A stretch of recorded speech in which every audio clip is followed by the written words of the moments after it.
Olá, pessoal!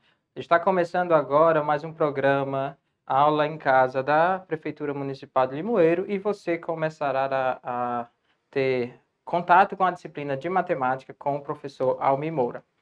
Hoje nós vamos discutir um pouco sobre números positivos e números negativos, né? Então, de maneira específica, o que será abordado na aula de hoje é justamente os contextos e aplicações que a gente utiliza esses números, o conjunto dos números inteiros e a associação desses números a pontos na reta numérica. Então, para início de conversa, né, uma pergunta que lançamos é: onde é que a gente utiliza esses números positivo e negativo? Então, eu vou trazendo aqui alguns exemplos, né, no qual a gente lança a mão desses conceitos para nas nossas práticas, né? Então, por exemplo, no saldo bancário, né, nas relações comerciais, a gente utiliza muito a noção de número positivo e negativo para indicar uma dívida ou um saldo. Então, por exemplo, no extrato bancário, a gente tem em determinado momento, né, o que representa um débito como sendo um valor negativo e o que representa um crédito, né, algo que a gente tem, né, ou seja, um saldo positivo, e a gente representa isso com um número positivo. Uma outra situação que a gente pode utilizar esses números é para indicar medidas de temperatura, né? Então, as temperaturas que são abaixo de zero, nós vamos indicar por um número negativo, e as temperaturas que são acima de zero, nós indicamos com um número positivo. Uma outra situação que também é utilizada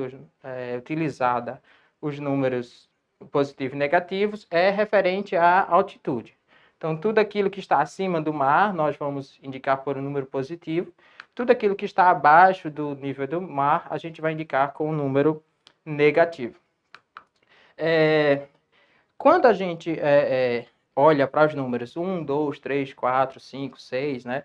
A gente utiliza eles para indicar uma contagem, né? Então, eles são considerados números naturais, justamente por essa condição, né?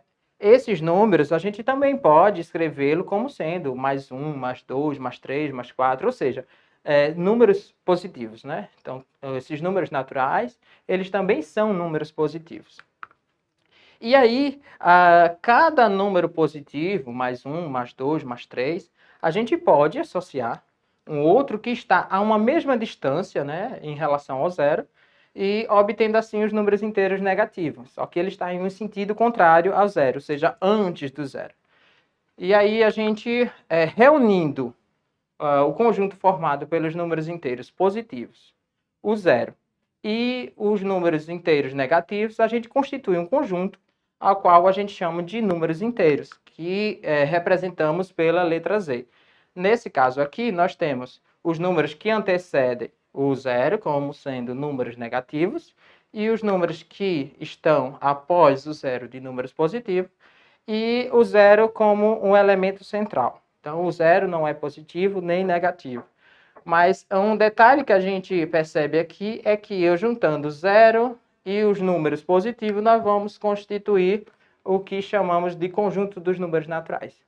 Então, podemos dizer que o conjunto dos números naturais é um subconjunto, ou seja, ele faz parte do conjunto dos números inteiros.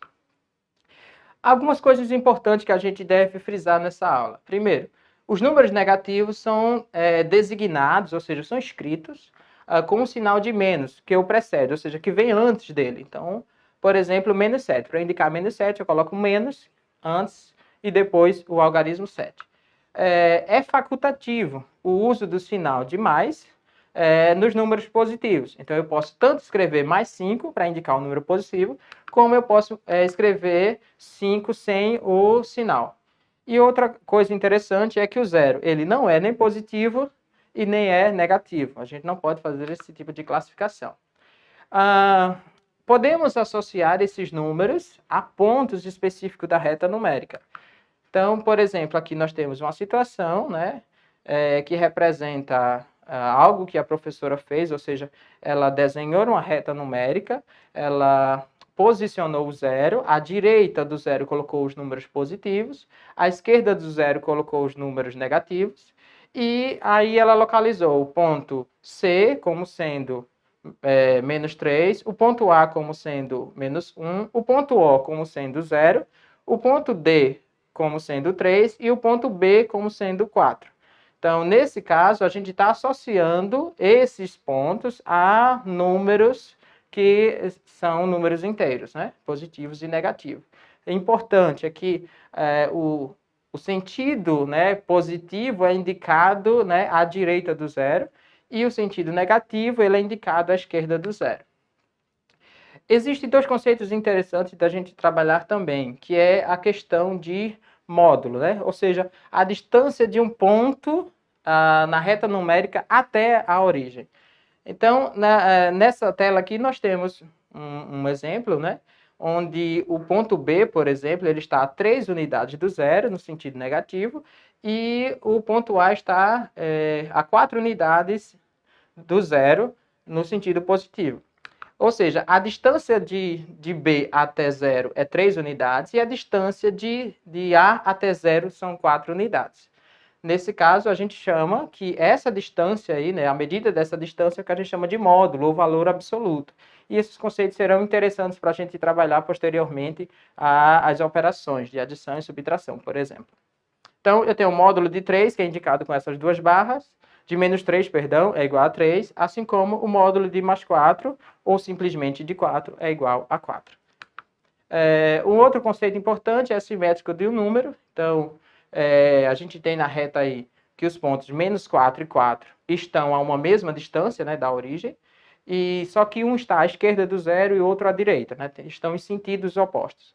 Então, esses dois números, eles têm o mesmo valor absoluto, mas eles estão em sentido contrário. Por isso, a gente chama eles de opostos ou simétricos. Então, o simétrico de mais 5, por exemplo, vai ser menos 5, e o oposto do número menos 3 é mais 3. Ou seja, vai ser o mesmo número, só com o sinal trocado, né? Então, para eu indicar o simétrico de um número, basta eu acrescentar um sinal negativo. Nesse caso aqui, eu tenho menos mais 3, que vai ser igual a menos 3, e eu tenho aqui, ó, menos 7, que é mais 7. Veja, o sinal negativo que estamos utilizando antes do número implica dizer, é o mesmo que fazer a leitura de o oposto, a partir de agora, eu estou considerando o oposto do número que está entre parênteses, ou seja, que está depois. Então, essa é a ideia que a gente associa ao simétrico de um número. E na próxima aula, nós vamos discutir um pouco mais sobre essas questões. Ok? Então, é isso, pessoal. É necessário você dar uma olhada no livro didático, porque terão outros exercícios e outras situações nas quais vão dar significado aos números inteiros. Então, ficamos hoje por aqui e espero você na próxima aula para que possamos discutir mais elementos associados a esses números. Então, até a próxima. Um abraço.